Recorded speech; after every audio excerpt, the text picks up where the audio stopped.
سورۃ المجادلہ. یہاں پہ ایک نوٹ کر لیجئے کہ ان میں مسبحات کی ترتیب اس طرح ہے. ایک مسبحات میں سے ام المسبحات سورہ حدید، پھر ایک ہے بغیر مسبح تسبیح کے، پھر ایک سورت آئے گی پھر مسبحات میں سے سورہ حشر، پھر ممتحنہ آ جائے گی بغیر تسبیح کے. پھر ان 10 سورتوں کے اندر جو اہم ترین جوڑا ہے، مرکز ان کا، وہ سورہ صف اور سورہ جمعہ دونوں مسبحات سے شروع ہوں گی. پھر ایک خالی، پھر مسبحات میں سے تغابن، پھر دونوں ایک جوڑا ہے کہ جو بغیر مسبحات کے ہیں، سورہ طلاق اور سورہ تحریم. مرکز کیا ہے ان کا 10 میں سے؟ 4 ادھر 4 ادھر، درمیان میں سورہ صف، سورہ جمعہ. یہ سورہ مبارکہ جو ہے، اب اس کا اصل مضمون کیا ہے وہ پہلے سمجھ لیجئے، پھر ہم شروع کرتے ہیں. اس میں شروع میں تو ایک ضمنی طور پر سمجھیے، معاشرتی معاملات میں سے، آئلی قوانین میں سے ایک خاص بات ہے جس کے لیے یہاں 5 آیتیں غالباً آئی ہیں. 5 ہیں یا 4 ہیں؟ 4 آیتیں. اس کے بعد جو سورہ حدید کا مرکزی مضمون تھا، اللہ کا دیا ہوا نظام عدل و قسط قائم کرنا، اب ظاہر بات ہے کہ اس کی جد و جہد کے لیے ایک حزب اللہ درکار ہے. ایک آدمی تو یہ کام نہیں کر سکتا. ایک آدمی کر سکتا تو حضرت موسیٰ علیہ السلام پر وہ حسرت کیوں طاری ہوتی ہے جب پوری قوم نے جواب دے دیا تھا فَاذْهَبْ أَنْتَ وَرَبُّكَ فَقَاتِلَا إِنَّا هَاهُنَا قَاعِدُونَ. ایک نہیں 4 تھے وہ، حضرت موسیٰ بھی تھے، حضرت ہارون بھی تھے. رب انی لا املک الا نفسی واخی فافرق بیننا وبین القوم الفاسقین. یاد ہے یا نہیں؟ پھر 2 اور تھے، پھر ان کے یوشع ابن نون بھی تھے اور کالب بن یفنہ بھی تھے. 4 تھے، لیکن 4 سے تو نہیں ہوتا. جماعت چاہیے نظام کو بدلنے کے لیے، باطل کو کہ جڑ کو اکھیڑنے کے لیے. وہ جماعت جو ہے حزب اللہ کہلاتی ہے. لیکن ظاہر بات ہے شیطان بھی بیٹھا نہیں رہے گا. It is not going to take it lying down. ٹھیک ہے، آپ کو واک اوور دے دے گا، جائیے جی آپ چلا اپنا دین حق قائم کر دیجیے. شیطان اور شیطان کا لاؤ لشکر، اس کے چیلے چانٹے، اس کے ایجنٹ، وہ ہے حزب الشیطان. اس سورہ مبارکہ میں اب حزب اللہ اور حزب الشیطان کا تقابل آئے گا، اور حزب اللہ کے کارکنوں کو کچھ ہدایات دی جا رہی ہیں کہ یہ شیطان تمہارے اندر بھی رکھنے پیدا کرنا چاہتا ہے. کس طریقے سے اس کو روکو؟ جیسے سورہ حجرات میں ہم نے دیکھا، تمسخر ایک دوسرے کا نہ کرو، ایک دوسرے کی غیبت نہ کرو، سوء ظن سے کام نہ لو. یاد ہے؟ کسی کے نام چڑھانے والے نہ رکھ لو. وہ ساری ہدایات. کسی افواہ کے اوپر فوراً اقدام نہ کر لو. اگر کوئی فاسق کو خبر لے کر آئے تحقیق کرو پھر کوئی اقدام کرو. یہ ساری ہدایت کس لیے؟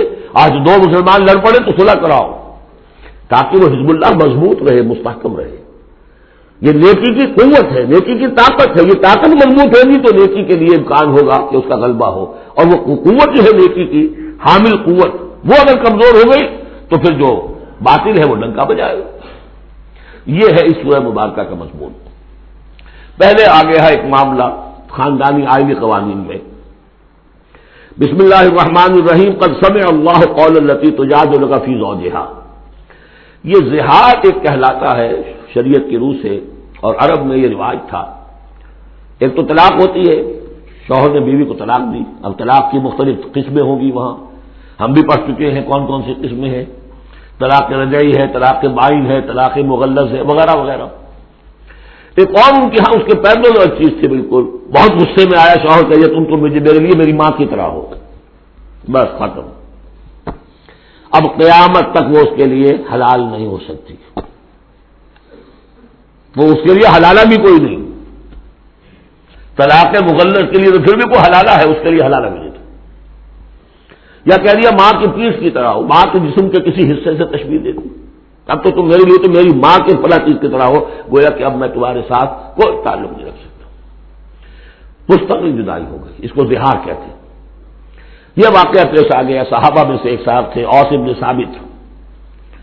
انہوں نے اپنی بیوی خولہ بنت ثعلبہ کے ساتھ زہار کیا، بچے سے چھوٹے چھوٹے. وہ آئی روتی پیٹتی حضور کے پاس کہ حضور یہ کر دیا اوس نے، میں کیا کروں گی؟ اب یہ میرے چھوٹے چھوٹے بچے ہیں، یہ رل جائیں گے. حضور نے کہا میں تو میرے پاس تو کوئی ابھی قرآن میں کوئی حکم نہیں آیا ہے، میں کیا بتاؤں تمہیں؟ جب تک کہ قرآن کی طرف سے وحی نہ آئے میں کچھ نہیں بتا سکتا۔ وہ چیخ رہی ہے، حضور سوچیے تو صحیح، میں کروں کیا، کہاں جاؤں، ان بچوں کو لے کر کہاں جاؤں میں؟ یہ ہلاک ہو جائیں گے بچے۔ اور پھر کبھی کہے اللہ بھیج، جلدی سے کوئی میرے لیے راستہ بھیج۔ اس کیفیت میں پھر یہ وحی نازل ہوئی۔ قد سمع اللہ قول التی تجادلک فی زوجہا، اللہ نے سن لی ہے اس عورت کی بات جو اے نبی آپ سے جھگڑ رہی ہے اپنے شوہر کے بارے میں۔ وتشتکی الی اللہ، اور اسی میں وہ اللہ سے فریاد بھی کر رہی ہے کہ اللہ میرے لیے راستہ پیدا کر۔ واللہ یسمع تحاورکما، اور اللہ سن رہا تھا اے نبی آپ کے اور اس کے مابین جو گفتگو ہو رہی تھی، جو کنورسیشن ہو رہی تھی۔ واللہ یسمع تحاورکما ان اللہ سمیع بصیر، اللہ سمیع ہے، سب کچھ سننے والا، بصیر ہے، سب کچھ دیکھنے والا۔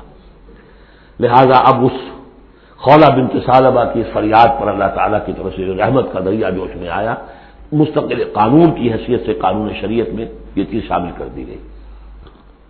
الذین یظاہرون منکم من نسائہم، اے مسلمانوں تم میں سے جو لوگ اپنی بیویوں کو اپنی ماں کہہ بیٹھے، ماں ہن امہاتہم، وہ ان کی مائیں تو نہیں بن جاتی کہہ دینے سے، جیسے کسی کو بیٹا کہنے سے بیٹا تو نہیں بن جائے گا، وہ منہ بولے بیٹے کی کوئی حیثیت نہیں، اسی طرح یہ ماں کہہ دینا اس سے کوئی معنی نہیں۔ ان امہاتہم الا اللہ ولدنہم، ان کی مائیں تو وہی ہیں جنہوں نے انہیں جنا ہے۔ وَإِنَّهُمْ لَيَقُولُونَ مُنكَرًا مِنَ الْقَوْلِ وَالزُّورَ، یقیناً جو بات کہہ رہے ہیں وہ جھوٹی ہے اور بہت ناپسندیدہ بات ہے۔ وَإِنَّ اللَّهَ لَعَفُوٌّ غَفُورٌ، اللہ تعالیٰ عفو ہے، معاف فرمانے والا ہے اور غفور ہے، بخشنے والا ہے۔ کیونکہ ابھی تک یہ رواج تھا، چل رہا تھا، لہذا اگر اور سے یہ بات ہو گئی ہے تو اللہ معاف کرے گا انہیں، اور جس سے بھی ہوئی ہے اس وقت اللہ معاف کرے گا، لیکن اب جو ہے قانون آ رہا ہے۔ والذین یظاہرون من نسائہم ثم یعودون لما قالوا، وہ لوگ کہ جو اپنی بیویوں کو اپنی ماں سے یا اپنی ماں کے جسم کے کسی حصے سے تشبیہ دے بیٹھے اور پھر وہ لوٹنا چاہیں، اعادہ کرنا چاہیں لما قالوا، جس بات کو انہوں نے کہا تھا اس سے واپس آنا چاہیں، فتحریر رقبۃ من قبل ان یتماسا، تو ایک غلام کو آزاد کرنا ہوگا اس سے پہلے کہ وہ آپس میں ایک دوسرے کو مس کریں۔ ذالکم توعدون بہ، گویا کہ کفارہ بتا دیا اللہ تعالیٰ نے، اس کا کفارہ ادا کرو اور بس بات ختم۔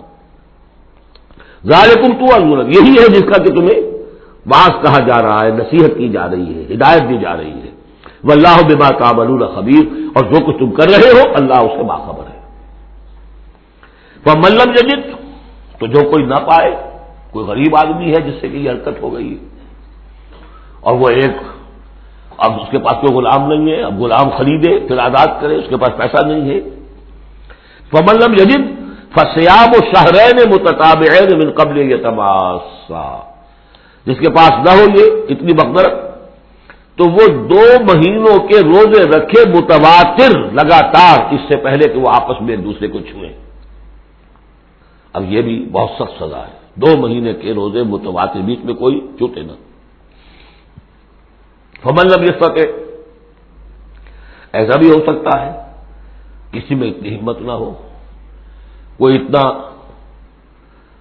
ضعیف ہے، کوئی بیمار ہے، کسی کو ڈائبٹیز ہے، کچھ اور ہے، وہ روزے نہیں رکھ سکتا۔ فمن لم یستطع فاطعام 60 مسکینا، تو 60 مسکینوں کو کھانا کھلانا، ایک روز کی روزی جو ہے، اور وہ ہو بھی من اوسط ما تطعمون اہلیکم، وہ کھنا ہو کہ تم اپنے اہل و عیال کو کھلاتے ہو، وہ اوسط کھانا۔ ذالک لتؤمنوا باللہ ورسولہ، یہ اس لیے ہے تاکہ تم یقین کرو اللہ پر، اس کے رسول پر۔ میں کافی عرصے تک اور کافی تلاش بھی میں نے کیا کہ اس کا مفہوم کیا ہے، یہ تمہیں دیا جا رہا تاکہ تم ایمان رکھو اللہ پر، اس کے رسول پر، کیا مطلب ہوا؟ بات سمجھ میں آ گئی۔ واقعہ یہ کہ جب کوئی شخص کفارہ ادا کرتے ہوئے یہ سختی جھیلتا ہے اس خیال کے ساتھ کہ اللہ کا قانون ہے، تو اس کے ایمان میں اضافہ ہوتا ہے، یقین بڑھے گا، اس کا مشقت کر رہا ہے۔ جیسے کہ ایمان سے عمل صالح پیدا ہوتا ہے، عمل صالح سے بھی ایمان پیدا ہوتا ہے۔ یہی بات سورہ حجرات میں ہم دیکھ آئے تھے یمنون علیک ان اسلموا قل لا تمنوا علی اسلامکم بل اللہ یمن علیکم ان ہداکم للایمان ان کنتم صادقین. ایمان کے راستے پر اللہ تمہیں لے آیا ہے، اسلام میں داخل ہو گئے ہو تو ایمان تک بھی پہنچ جاؤ گے، اور یہ اللہ کا بڑا احسان مانو.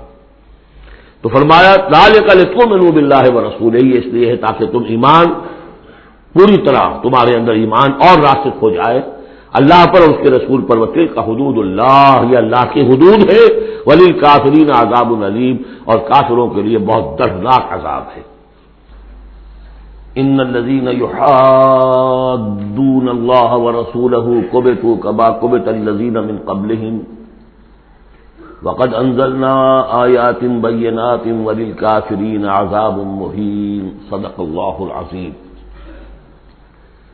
جیسا کہ میں عرض کر چکا ہوں، سورہ حدید میں اللہ تعالیٰ کے لائق دیے ہوئے نظام عدل و قسط کے قیام کو، انبیاء کرام کی بعثت، کتابوں کے نزول اور جو میزان اللہ نے عطا فرمائی ہے اس کا مقصد قرار دیا گیا.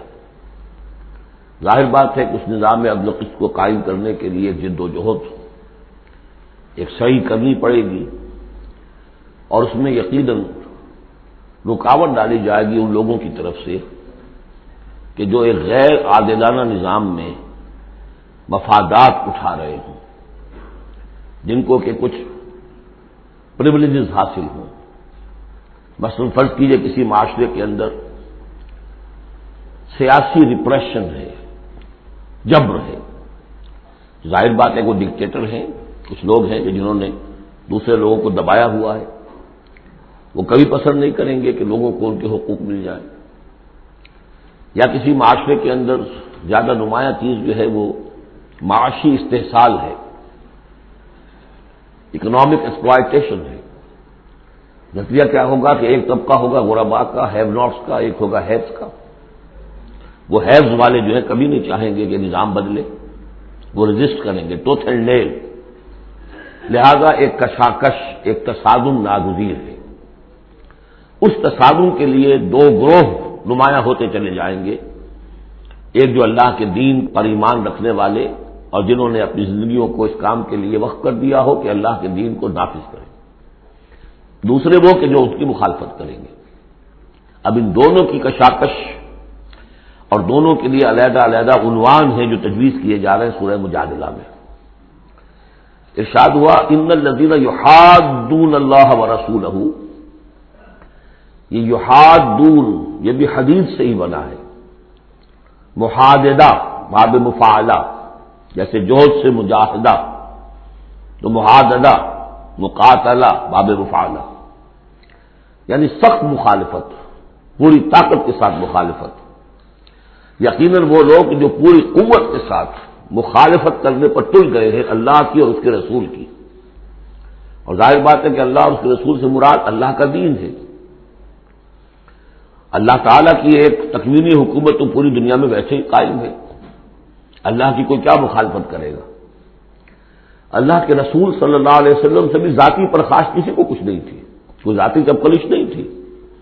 جیسا کہ سورہ نام میں ہم نے پڑھا ہے وَلَٰكِنَّ الظَّالِمِينَ بِآيَاتِ اللَّهِ يَجْحَدُونَ، یہ تو اللہ کی آیات کا انکار کر رہے ہیں. اے نبی جنگ آپ سے نہیں ہے ان کی، وہ تو ہمارے دین سے ہے. تو یعنی وہ لوگ کہ جو پوری قوت کے ساتھ مقابلہ کر رہے ہیں، مخالفت کر رہے ہیں اللہ کی اور اس کے رسول کی، یعنی اس کے دین کی اور اس کے دین کے قیام کی.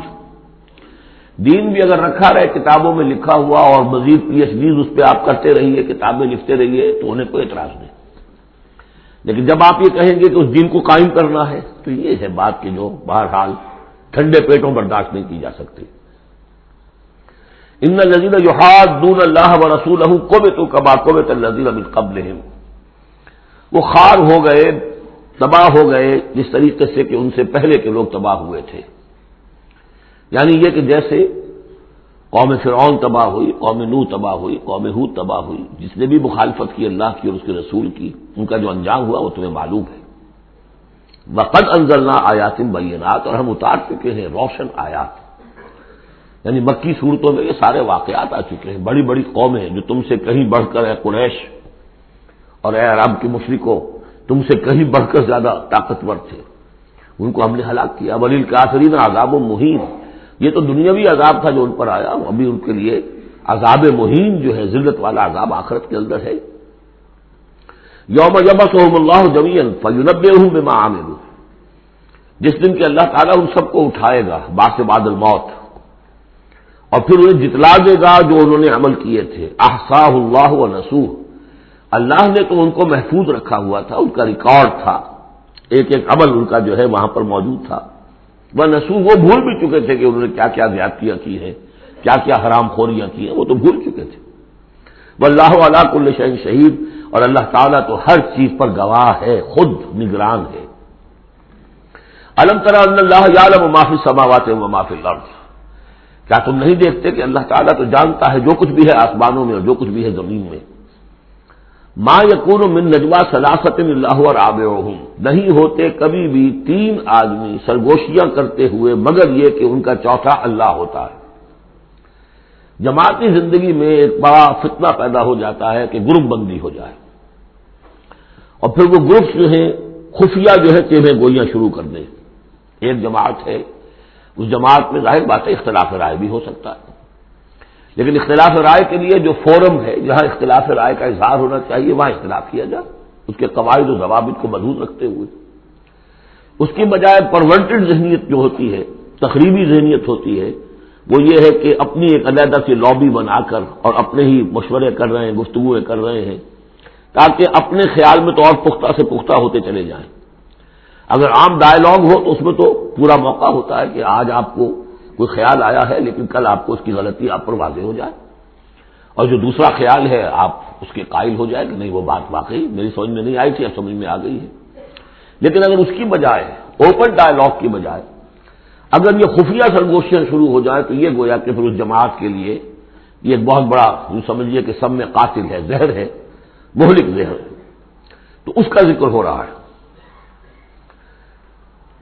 ما یکون من نجوا ثلاثۃ، جب کئی علیحدگی میں اور خفیہ مشورے کرتے ہیں تین افراد، الا هو رابعهم، اللہ تعالیٰ ان کے ساتھ موجود ہوتا ہے چوتھا. ولا خمسۃ الا هو سادسهم، نہیں ہوتے کوئی پانچ مگر یہ کہ ہوتا ہے اللہ چھٹا. ولا ادنی من ذلک، ادنا کیا ہوگا، دو ہوں گے ثلاثہ سے نیچے تو ان کے ساتھ تیسرا اللہ ہے. ولا اکثر، اس سے زائد ہو تب بھی اگر وہ خفیہ میٹنگز ہو رہی ہیں اور خفیہ سرگوشیاں ہو رہی ہیں تو اللہ تو ان کے ساتھ ہے. وہ معہم اینما کانوا، یہ وہی الفاظ آ گئے جو سورہ حدید میں بھی آئے تھے، وہ معکم اینما کنتم، اللہ ہوا معہم اینما کانوا، وہ تو موجود ہوتا ہے ان کے ساتھ جہاں کہیں بھی ہوں. ثم ینبئہم بما عملوا، پھر ان کو بتا دے گا، جتلا دے گا جو کچھ کہ انہوں نے عمل کیا تھا قیامت کے دن. ان اللہ بکل شیء علیم، یقین اللہ ہر چیز کا علم رکھتا ہے. الم تر الی الذین نہوا عن النجوی، کیا تم نے دیکھا نہیں کہ وہ لوگ کہ جنہیں منع کیا گیا تھا نجوا سے. یہ آیت جو ہے سورہ نساء میں آ چکی ہے، آیت نمبر 114. لا خیر فی کثیر من نجواہم، اب اس سے ثابت ہو گیا کہ یہ سورہ مجادلہ اس کے بعد نازل ہو رہی ہے، اس لیے کہ اس کے بارے میں اشارہ کیا جا رہا ہے کہ ان کو منع کیا گیا تھا نجوا سے. ثم یعودون لما نہوا عنہ، پھر بھی وہ اعادہ کر رہے ہیں، دوبارہ اسی شے کا ارتکاب کر رہے ہیں جس سے وہ روکے گئے تھے. یہ منافقین تھے کہ جو سرگوشیاں کرتے تھے، علیحدہ جا کر باتیں کرتے تھے، اسکیمیں بناتے تھے. کبھی وہ جن کے ساتھ ان کے دوستانہ تعلقات تھے یہود میں سے ان کے پاس جاتے تھے، کبھی آپس میں میٹنگیں کرتے تھے.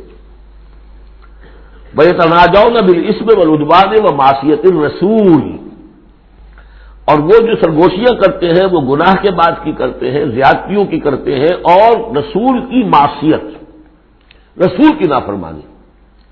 یہ سورہ نساء جب ہم پڑھ رہے تھے تو میں نے آپ سے عرض کیا تھا، یاد ہوگا کہ منافقین پر بہت شاذ گزرتا تھا کہ ہم رسول کی اطاعت کریں، ہم اللہ کو مانیں گے، اللہ کی کتاب میں جو بات آ جائے گی اس پہ عمل کریں گے، لیکن یہ کیا ضروری ہے، یہ تو ہماری طرح کے ایک انسان ہے. پھر ہم سورہ قتال میں دیکھ چکے ہیں کہ انہوں نے خود ایک مہم جوئی شروع کر دی ہے. کیا ضرورت تھی یہ چھیڑ چھاڑ کیوں کی قریش کے ساتھ، کیوں جنگوں کا سلسلہ شروع کیا جس کے لیے کہ یہ مصیبت جو ہے بڑھتی چلی گئی. لہذا ان کے اوپر جو شاخ گزر رہا تھا وہ تھا رسول کی اطاعت و معصیت الرسول، رسول کی نافرمانی. وَإِذَا جَاءُوكَ حَيَّوْكَ بِمَا لَمْ يُحَيِّكَ بِهِ اللَّهُ، اور جب وہ آپ کے پاس آتے ہیں تو آپ کو دعا وہ دیتے ہیں کہ جو اللہ نے آپ کو نہیں دی ہے. یہ ہم پڑھ چکے ہیں، سورہ نساء ہی میں یہ مضمون آیا تھا. تحیہ، عربوں کے ہاں سب سے بڑی دعا یہ تھی کہ حیاک اللہ، حیاتی ہوئے، اللہ تعالیٰ تمہاری زندگی دراز کرے، طویل کرے، اچھی زندگی دے. تو اس طرح کی بات ہے. لیکن وہ جب آتے تھے اس کے بعد اسلام میں اب جو گریٹنگز ہیں وہ السلام علیکم، لیکن وہ جب آتے تھے تو السلام علیکم السلام علیکم، سام کی معنی موت ہے. اے نبی آپ پر موت پڑے، اے مسلمانوں تم پر موت پڑے. لہذا وَإِذَا جَاءُوكَ حَيَّوْكَ بِمَا لَمْ يُحْيِكَ بِهِ اللَّهُ وَيَقُولُونَ فِي أَنفُسِهِمْ. اب دیکھیے یہ نفسیاتی بات ہے. دل ہی دل میں وہ کہتے تھے پھر لولا يعذبنا الله بما نقول، اللہ ہمیں عذاب کیوں نہیں دے رہا ہمارے اس کہنے پر. اس کا کیا مطلب ہے؟ یہ رسول نہیں ہے. اگر رسول ہوتے تو ہماری اس گستاخی پر فوراً ہماری زبانیں کھینچ لیتا اللہ تعالیٰ. یہ ہے وہ چیز جس سے کہ ہم نے سورہ حدید میں دیکھا تھا کہ پھر وہ جو تھوڑی بہت پونجی ایمان کی ہوتی ہے وہ بھی برف کی طرح پگھلنی شروع ہو جاتی، زائل ہونی شروع ہو جاتی. ایک شرارت کی، السلام علیکم یا رسول اللہ کہا، پھر اس کے بعد ہمیں پکڑ تو کوئی نہیں ہوئی. اس کا مطلب یہ اللہ کے رسول نہیں ہے. اللہ کے رسول ہوتے تو اللہ اپنے رسول کی یہ توہین اور یہ استہزاء کا بھی برداشت نہ کرتا. حسبہم جہنم، ان کے لیے تو اب جہنم ہی کافی ہے، موزوں ہے.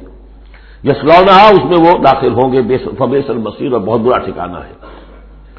یا ایھا الذین آمنوا اذا تناجیتم، اے اہل ایمان جب تمہیں کوئی سرگوشی کرنی ہو، علیحدہ جا کر بات کرنی ہو، فلا تتناجوا بالاسم والعدوان ومعصیۃ الرسول. تو دیکھو کسی گناہ کے کام کے لیے کوئی مشورہ ہو رہا ہے، اسکیم بن رہی ہے، کہیں کسی پر زیادتی کرنے کے لیے کوئی مشورہ کر رہا ہے خفیہ، یا رسول کی مخالفت، رسول کے احکام کی نافرمانی کی، یہ تمہاری سرگوشی کا موضوع نہیں ہونا چاہیے. وَتَنَاجَوْا بِالْبِرِّ وَالتَّقْوَىٰ، ہاں علیحدہ جا کر کسی کو کوئی بات سمجھانی ہے تو نیکی کی تلقین کرو، بھلائی کی تلقین کرو، صدقہ و خیرات کی تلقین کرو. وَاتَّقُوا اللَّهَ الَّذِي إِلَيْهِ تُحْشَرُونَ، اور دیکھو اس اللہ سے ڈرتے رہو، اس کا تقویٰ اختیار کرو جس کی طرف کہ تمہیں لازماً جمع کیا جائے گا. اِنَّمَا النَّجْوَىٰ مِنَ الشَّيْطَانِ، یہ نجوہ جو ہے یہ شیطانی عمل ہے، یہ شیطان کا کام ہے، یہ اس کی تحریک پر اور اسی کی طرف سے اس کے لیے تمہیں موٹیویشن ملتی ہے. لِيَحْزُنَ الَّذِينَ آمَنُوا، تاکہ اہل ایمان جو ہے وہ رنجیدہ ہوں. ایک تو یہ کہ یہ ساری ان کی اسکیمیں جو ہوتی تھی وہ اسی لیے ہوتی تھی مسلمانوں کو نقصان پہنچائیں. ظاہر بات ہے کہ نقصان پہنچے گا وقتی اور عارضی طور پر، تو تب بشری کی بنا پر کچھ نہ کچھ رنج اور افسوس تو ہوگا. اور ایک اس میں اور بات بھی نفسیاتی یہ ہے کہ فرض کیجئے کہ آپ نے دیکھا 3-4 آدمی ادھر خسر پسر کر رہے ہیں، تو خام خواہ آپ کو خیال ہوتا ہے کہ یہ میرے بارے میں کوئی بات کر رہے ہیں، اور اس سے کہ آپ کی طبیعت پر ایک الٹا اثر ہوتا ہے. کبھی کبھی خاص طور ایسا بھی ہوتا ہے کہ آپ کی طرف کسی نے دیکھ بھی لیا مسکرا کے، اور یہ در حقیقت انہیں ستانے کے لیے، چڑھانے کے لیے.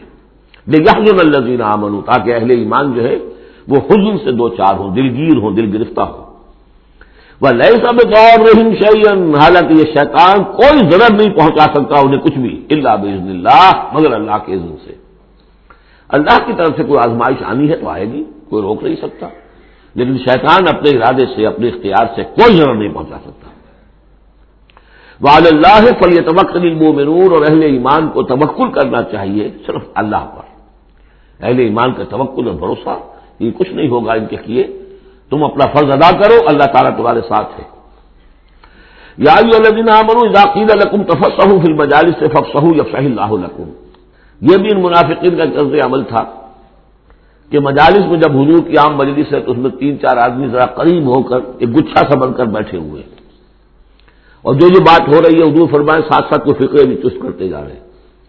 پھر یہ کہ وہ علیحدہ بیٹھتے تھے کہ ہمارے فقرے کے سچے مسلمان نہ سن لے کہیں، تب تو پکڑ ہو جائے گی ہماری. تو گویا کہ ایک گچھا سا بن کر وہ بیٹھے ہوئے ہیں، بہت قریب قریب ہو کر، اپنا ایک علیحدہ سالکہ بنا کر. تو اس کے لیے اگر ان سے کہا جائے کھل کر بیٹھو، اس طریقے سے یہ جگہ جگہ پر علیحدہ گروپ بنا کر نہ بیٹھو، کھل کر بیٹھو، معلوم ہو کہ ایک اجلاس ہے، ایک اجتماع ہو رہا ہے. فافصحوا، تو تم کھل کے بیٹھا کرو، اللہ تعالیٰ تمہارے لیے کشادگی پیدا کر دے گا. بڑی عمدہ انداز ہے نصیحت کا. وَإِذَا قِيلَ انشُزُوا فَانشُزُوا يَرْفَعِ اللَّهُ الَّذِينَ آمَنُوا مِنكُمْ، اور جب کہا جائے کہ اٹھ کھڑے ہو تو چلے جایا کرو، اٹھ جایا کرو. یہ بھی ہوتا تھا کہ ایک میٹنگ ہے، مشورہ ہے، گفتگو ہوئی ہے، کوئی مسئلہ طے ہو گیا ہے، اب ہمیں اقدام کرنا ہے، یہ فیصلہ کرنا ہے۔ اب یہ کہ جب مجلس برخاست ہوئی وہ بیٹھے ہوئے وہیں پر کچھ ایک گروپ بنا کر اب اس کے اوپر تبصرے ہو رہے ہیں، یہ بھی در حقیقت بحیثیت مجموعی جماعت کے اندر ایک سوء ظن کی سی فضا پیدا کرنے والی شے ہے۔ اب جب اجتماع تھا، بیٹھے تھے، اجتماع ختم ہو گیا، آپ جائیے، جب کہا جائے کہ اٹھ جاؤ تو اٹھ جایا کرو، اٹھ کھڑے ہوا کرو۔ یرفع اللہ الذین آمنوا منکم، اللہ تعالیٰ تم میں سے جو واقعی اہل ایمان ہے ان کے درجات بلند کرے گا۔ والذین اوتوا العلم درجات، اور جن کو اللہ تعالیٰ نے علم دیا ہے، حقیقی علم دیا ہے، ان کے درجات بلند کرے گا۔ واللہ بما تعملون خبیر، اور اللہ تعالیٰ جو کچھ تم کر رہے ہو اس سے باخبر ہے۔ یا ایھا الذین آمنوا اذا ناجیتم الرسول فقدموا بین یدی نجواکم صدقہ، اہل ایمان جب تم رسول سے کوئی تنہائی میں بات کرنا چاہو تو ذرا اپنی اس علیحدگی کی بات سے پہلے کچھ صدقہ دیا کرو۔ اب اس کا بھی پس منظر سمجھیے، یہ چیزیں سمجھ میں نہیں آ سکتی اگر جماعتی ایک شکل سامنے نہ ہو اور اس میں ایک جد و جہد کی شکل۔ ہوتا کیا ہے کہ کچھ لوگ وہ اپنی حضور سے قرب ظاہر کرنے کے لیے اور اپنی حیثیت کو علیحدہ ممیز کرنے کے لیے، حضور ذرا مجھے آپ سے علیحدگی میں بات کرنی ہے تاکہ لوگ دیکھ لیں یہ کوئی بڑا چودھری ہے، بڑا اہم آدمی ہے، یہ علیحدگی میں جا کے بات کر رہا ہے، تو بڑا یعنی یہ کہ حضور کو بھی اس پر اعتماد ہے، اور وہ اپنی ایک نمایاں حیثیت ظاہر کرنے کے لیے۔ تو عبداللہ ابن ابی کے بارے میں میں آپ کو بتا چکا ہوں کہ جب حضور جمعے کا خطبہ دینے کھڑے ہوتے تھے تو پہلے صف میں ہوتا تھا، پہلے کھڑا ہو جاتا تھا خود، اور کہتے لوگوں دیکھو توجہ سے سنو یہ اللہ کے رسول ہے، تاکہ اس کی اپنی حیثیت ظاہر ہو جائے کہ وہ یہاں کا چودھری ہے۔ اور وہ تھا مدینے کا چودھری اس لیے کہ خزرج کا سردار تھا، اور خزرج بڑا قبیلہ تھا، اور طے کر چکے تھے اہل مدینہ کہ اسے بادشاہ بنا لیں گے، اپنا نظام بنائیں گے، کیونکہ بہت عرصہ ہو گیا تھا انہیں باہم لڑتے ہوئے اوس اور خزرج کو۔ اب وہ چاہ رہے تھے کوئی ایک نظام ہو جائے، ہمارا بھی ایک بادشاہ ہو کوئی، اور اس کے لیے تاج بن چکا تھا، بس تاج پوشی باقی تھی کہ حضور تشریف لے آئے جو بے تاج بادشاہ بن گئے۔ اب اس کے جو بادشاہی کے خواب تھے سارے کے سارے جو ہیں وہ ختم ہو گئے، لہذا اس کے اندر دشمنی اول روز سے تھی، تو وہ بھی اپنی اس حیثیت کو ظاہر کرنے کے لیے کھڑے ہو کر کہتا تھا۔ اسی طرح یہ کہ اذا ناجیتم الرسول، تو اب آپ نے چونکہ مال سے جو ہے محبت بہت تھی، حضور نے کہا کہ پہلے کو صدقہ دے کر پھر ذرا آ کے حضور سے بات کیا کرو۔ ٹیکس لگا دیا اللہ تعالیٰ نے حضور سے علیحدہ گفتگو کا۔ اب وہ تو اس سے پہلوتی کر گئے، اور تھا صرف یہی بتانا تھا کہ یہ لوگ جو بہت قریب آ کے حضور سے باتیں کیا کرتے تھے، ان کو مال سے اتنی محبت ہے کہ کوئی صدقہ دے کر اور پھر حضور سے علیحدہ گفتگو کرنے کے لیے کوئی آمادہ نہیں ہوا ان میں سے۔ حضرت علی کہتے ہیں رضی اللہ تعالیٰ عنہ، میں واحد شخص تھا جس نے حضور سے تنہائی میں گفتگو کے لیے آپ سے وقت مانگا اور صدقہ جو ہے اس کو پیش کیا، لیکن اللہ تعالیٰ نے جلد ہی اس حکم کو جو ہے منسوخ بھی کر دیا، یہ حکم بہت جلدی منسوخ ہوا ہے۔ یا ایھا الذین آمنوا اذا ناجیتم الرسول فقدموا بین یدی نجواکم صدقہ ذالک خیر لکم واطہر، یہ تمہارے لیے بہت بہتر بھی ہے اور بہت پاکیزہ بات ہے۔ فإن لم تجدوا فإن اللہ غفور رحیم، ہاں اگر تم غریب ہو، تمہیں نہیں تمہارے پاس کوئی شے ہے تو اللہ تعالیٰ غفور و رحیم ہے، یہ گنجائش رکھتی تھی۔ لیکن ظاہر بات ہے منافقین تو غریب نہیں تھے، وہ تو متمول لوگ تھے، مرفع الحال لوگ تھے۔ اس کے بعد فرمایا اشفقتم ان تقدموا بین یدی نجواکم صدقات، کیا تم ڈر گئے اس سے کہ رسول کے ساتھ اپنی تنہائی کی بات اور ملاقات سے پہلے کوئی صدقہ دو؟ فَإِذْ لَمْ تَفْعَلُوا وَتَابَ اللَّهُ عَلَيْكُمْ، تو جب تم نے یہ نہیں کیا تو اللہ تعالیٰ نے بھی تمہاری توبہ کو قبول کیا، تم پر نظر عنایت فرمائی۔ فَأَقِیمُوا الصَّلَاةَ وَآتُوا الزَّکَاةَ وَأَطِیعُوا اللَّهَ وَرَسُولَهُ، تو بس ٹھیک ہے نماز قائم رکھو، زکوٰۃ ادا کرو اور اللہ اور اس کے رسول کی اطاعت کرتے رہو۔ وَاللَّهُ خَبِیرٌ بِمَا تَعْمَلُونَ، اور اللہ باخبر ہے اس سے کہ جو تم کر رہے ہو۔ تو یہ حکم آیا بہت عارضی طور پر اور بہت جلد ختم بھی کر دیا گیا، لیکن یہ کہ اس سے وہ لوگ نمایاں ہو گئے کہ جو پہلے بہت ہی بار بار آتے تھے اور علیحدہ سے مشورے کرتے تھے اور اپنی ایک حیثیت جو ہے اس کا اظہار اس طریقے سے کیا کرتے تھے، جب اس حکم کے بعد چند دن تک وہ نہیں آئے تو معلوم ہو گیا ہوگا اور پھر ان کو بھی شرم آئی ہوگی کہ اب دوبارہ ہم وہ کام نہ کریں۔ الم تر الی الذین تولوا قوما غضب اللہ علیہم، کیا تم نے غور نہیں کیا کہ وہ لوگ کہ جنہوں نے دوستی گانٹھی ہے ان سے کہ جن پر اللہ کا غضب ہے۔ یہاں مراد کون ہے؟ یہودی کون ہے؟ مغضوب علیہم، جو لوگ ہیں مسلمانوں تم میں سے، چاہے اوس کے ہوں یا خزرج کے ہوں، جنہوں نے ان سے ابھی تک یارانے گانٹھے ہوئے ہیں، دوستیاں ہیں، حلیفی کے پرانے تعلقات کو ابھی تک نبھا رہے ہو، الم تر الی الذین تولوا قوما غضب اللہ علیہم ما هم منکم ولا منهم، وہ نہ تم میں سے ہے نہ ان میں سے ہے۔ یہ منافقین کا یہ رول، لا الہ الا ولا الہ الا، مذبذبین بین ذلک، کی سورہ نساء میں ہم پڑھ چکے ہیں۔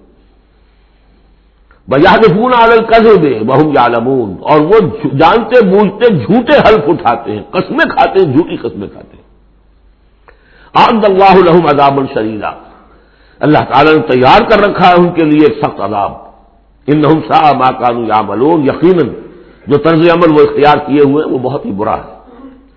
اتخذوا أيمانهم جنة، انہوں نے اپنی قسموں کو ڈھال بنا لیا ہے۔ جہاں کسی بات پر گرفت ہوئی، خدا کی قسم، اللہ گواہ ہے یہ معاملہ یوں نہیں تھا، یوں تھا۔ اب دوسرا شخص جو ہے شریف مسلمان ہے، وہ مروت میں آ کے اللہ کی قسم کھا رہا ہے تو کم سے کم چپ تو ہو جاتا تھا، اب میں کیا کروں؟ لہذا انہوں نے قسموں کو اپنی ڈھال بنا لیا۔ فصدوا عن سبیل اللہ، تو وہ رکتے بھی ہیں، روکتے بھی ہیں اللہ کے عذاب سے، اللہ کے راستے سے۔ فلہم عذاب مہین، تو ان کے لیے اہانت آمیز عذاب ہے۔ لن تغنی عنہم اموالہم ولا اولادہم من اللہ شیئا، ان کے کچھ کام نہیں آئیں گے، نہ ان کے اموال نہ ان کی اولادیں، من اللہ کے مقابلے میں کچھ بھی۔ اولئک اصحاب النار، یہ حقیقت جہنمی ہے، ہم فیہا خالدون، اور اس میں ہمیشہ ہمیشہ رہیں گے۔ ایک بظاہر کون ہے؟ بظاہر تو محمد کے ماننے والے ہیں صلی اللہ علیہ وسلم۔ منافق کون تھے؟ اسلام کا دم بھرتے تھے، کہتے تھے ہم مسلمان ہیں۔ جو سورہ منافقون آئے گی اسی سلسلے میں، قسمیں کھاتے تھے، اذا جاءک المنافقون قالوا نشهد انک لرسول اللہ واللہ یعلم انک لرسولہ واللہ یشهد ان المنافقین لکاذبون۔ یہ منافق جو کہہ رہے ہیں جھوٹ کہہ رہے ہیں، حالانکہ بات تو کہہ رہے ہیں سچی ہے کہ آپ اللہ کے رسول ہیں، بات سچی کہہ رہے ہیں لیکن ہیں جھوٹے، اس لیے کہ ان کے دل میں آپ پر ایمان نہیں ہے۔ یوم یبعثہم اللہ جمیعا، جس دن کہ اللہ تعالیٰ ان سب کو اٹھائے گا، فَيَحْلِفُونَ لَهُ كَمَا يَحْلِفُونَ لَكُمْ، تو وہ اللہ کے سامنے بھی اسی طرح کی جھوٹی قسمیں کھائیں گے جیسے کہ آج تمہارے سامنے کھا رہے ہیں۔ یعنی یہ کہ ان کی عادت جھوٹی قسمیں کھانے کی اتنی پختہ ہو جائے گی کہ تمہارے سامنے جس طرح کی جھوٹی قسمیں کھاتے ہیں، ایسی جھوٹی قسمیں اللہ کے سامنے کھائیں گے، وہاں بھی جا کر یہ چوکنے والے نہیں ہیں۔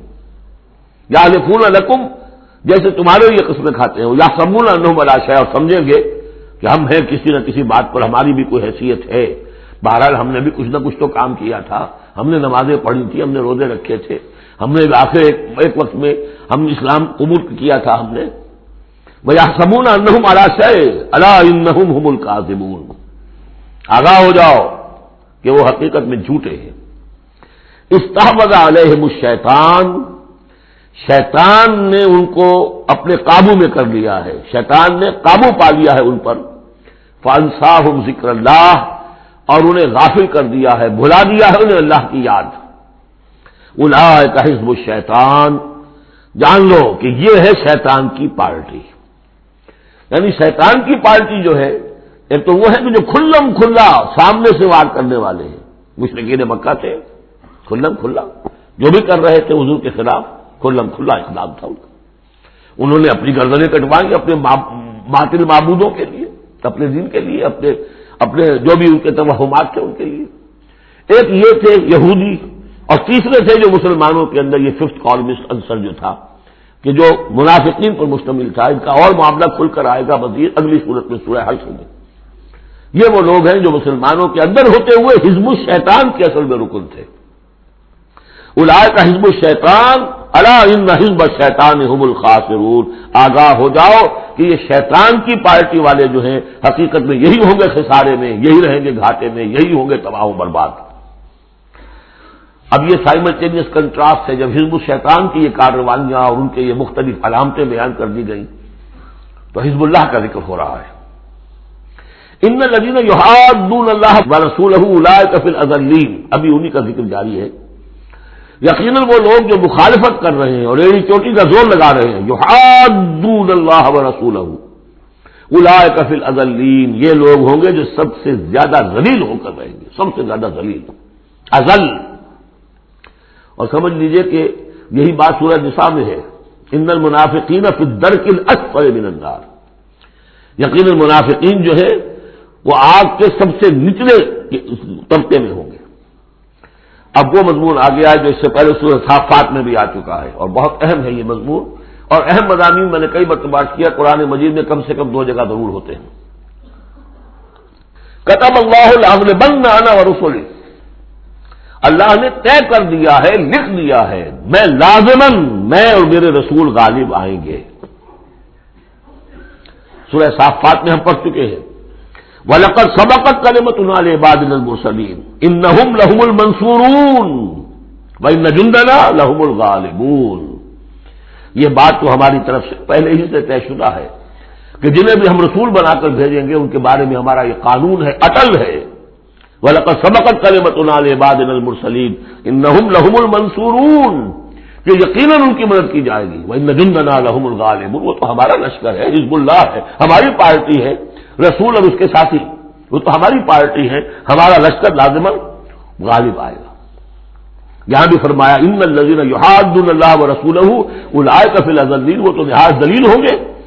کتب اللہ لأغلبن انا ورسلی، اللہ نے لکھ دیا ہے کہ میں اور میرے رسول غالب آ کر رہیں گے۔ ان اللہ قوی عزیز، بے شک اللہ تعالیٰ زبردست ہے، زور آور ہے۔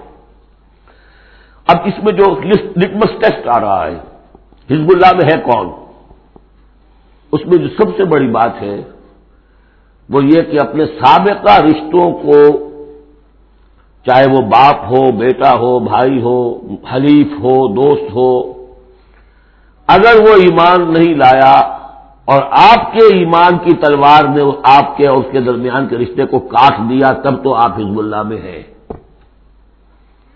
اور اگر وہ رشتہ جو ہے لگا رہا آپ کے ساتھ تو آپ حزب اللہ میں نہیں ہیں۔ لٹمس ٹیسٹ یہ ہے، یکسو ہونا۔ لا تجد قوما یؤمنون باللہ والیوم الآخر یوادون من حاد اللہ ورسولہ، تم نہیں پاؤ گے ان لوگوں کو جو حقیقتاً ایمان رکھتے ہوں اللہ پر اور یوم آخر پر کہ وہ محبت کر رہے ہیں ان سے جو مخالفت کرتے ہیں اللہ کی اور اس کے رسول کی۔ سیدھی سی بات ہے۔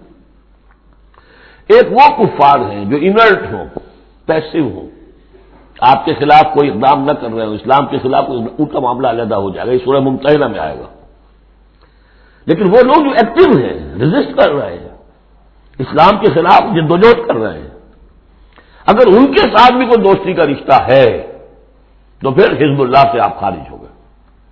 لا تجد قوما یؤمنون باللہ والیوم الآخر یوادون من حاد اللہ ورسولہ، نہیں پاؤ گے تم کسی بھی شخص کو جو ایمان رکھتا ہو اللہ پر اور یوم آخر پر کہ وہ محبت کی پیگیں بڑھا رہا ہو ان سے کہ جن کی مخالفت ہے اللہ سے اور اس کے رسول سے۔ وَلَوْ كَانُوا آبَاءَهُمْ، خواہ وہ ان کے باپ ہوں، او ابناءہم یا ان کے بیٹے ہوں، او اخوانہم یا ان کے بھائی ہوں، او عشیرتہم یا ان کے رشتہ دار ہوں۔ اب وہی نوٹ کر لیجیے آیت سورہ توبہ کی آیت نمبر 24، قل ان کان آباؤکم وابناؤکم واخوانکم وازواجکم وعشیرتکم واموال اقترفتموها وتجارۃ تخشون کسادها ومساکن ترضونها احب الیکم من اللہ ورسولہ وجہاد فی سبیلہ۔ اللہ کی محبت کے تو آپ بڑے دعوے کر سکتے ہیں، رسول کی محبت کے، رسول کے عشق کے بڑے بڑے دعوے آپ کر سکتے ہیں، لمبے لمبے جلوس نکال سکتے ہیں، بڑی بڑی محفل بیعت منعقد کر سکتے ہیں، نعتوں کے اندر زمین آسمان کے کلامیں ملا سکتے ہیں۔ اصل میں جو ٹیسٹ ہوگا کہ واقعتاً اللہ سے اور اس کے رسول سے محبت ہے یا نہیں ہے تو جہاد فی سبیلہ سے ہوگا، وہ تو ٹھوس ہے۔ تو اگر وہ 8 چیزوں کی محبت ان 3 چیزوں کی محبت سے بڑھ گئی فتربصوا، تو جاؤ انتظار کرو، حتی یاتی اللہ بامرہ، یہاں تک کہ اللہ اپنا فیصلہ سنا دے۔ واللہ لا یہدی القوم الفاسقین، اللہ ایسے ناہنجاروں کو ہدایت نہیں دیتا۔ تقریباً اس کی ہم بدن آیت ہے یہ، لا تجد قوما یؤمنون باللہ والیوم الآخر یوادون من حاد اللہ ورسولہ ولو کانوا آباءہم او ابناءہم او اخوانہم او عشیرتہم اولئک کتب فی قلوبہم الایمان وایدہم بروح منہ۔ یہ وہ لوگ ہیں جن کے دلوں میں اللہ نے ایمان لکھ دیا ہے۔ لکھ دینا کسی چیز کا پختہ کر دینا، طے کر دینا، لکھ دیا ہے، نقش فی الحجر، جیسے کہ پتھر میں لکیر ہو جائے، ایسا اللہ نے اس کو لکھ دیا ہے۔ وَأَيَّدَهُم بِرُوحٍ مِّنْهُ، اور پھر ان کی مدد کی ہے اللہ تعالیٰ نے اپنی طرف سے، اپنے غیب کے فیض سے، روح سے۔ اب یہ روح فرشتہ بھی ہو سکتا ہے، یا اللہ تعالیٰ کی طرف سے الہام بھی ہو سکتا ہے، تو جو بھی اللہ کی طرف سے غیر مرئی جو بھی مدد آتی ہے وہ سب روح ہے۔ وَيُدْخِلُهُمْ جَنَّاتٍ تَجْرِی مِن تَحْتِهَا الْأَنْہَارُ خَالِدِینَ فِیہا، اور وہ داخل کرے گا انہیں ان باغات میں جن کے دامن میں ندیاں بہتی ہوں گی اور جس میں وہ ہمیشہ ہمیشہ رہیں گے۔ رضی اللہ عنہم ورضوا عنہ، وہ اللہ سے راضی ہو جائیں گے اور اللہ ان سے راضی ہو جائے گا، یا یوں کہیے کہ وہ اللہ سے راضی ہو چکے اور اللہ ان سے راضی ہو چکا۔ اولئک حزب اللہ، اب یہ آیا ہے کنٹراسٹ، وہ حزب الشیطان، یہ حزب اللہ۔ اولئک حزب اللہ، یہ ہے اللہ کی پارٹی، اللہ کی جماعت۔ الا ان حزب اللہ هم المفلحون، آگاہ ہو جاؤ کہ یقیناً اللہ کی جماعت جو ہے وہی فلاح پانے والی ہے، اللہ کی پارٹی ہی کے لیے آخری کامیابی ہے۔ یہ مضمون اس سے پہلے سورہ مائدہ میں بھی آ چکا۔ فإن حزب اللہ هم الغالبون، وہاں آیا فإن حزب اللہ هم الغالبون، اللہ کی پارٹی ہی غالب آ کر رہے گی۔ لیکن دنیا میں غالب آ جانا در حقیقت اگرچہ یہ بڑی کامیابی ہے، لیکن سب سے بڑی کامیابی تو وہ فلاح ہے۔ اولئک الا ان حزب اللہ هم المفلحون، وہ انہیں کو فلاح ملنے والی ہے کہ جو اللہ کی پارٹی سے متعلق ہوں گے۔ اللہم ربنا اجعلنا منہم، اللہم ربنا اجعلنا منہم، اللہم ربنا اجعلنا منہم، آمین یا رب العالمین۔ بارک اللہ لی ولکم فی القرآن العظیم ونفعنی وإیاکم بالآیات والذکر الحکیم۔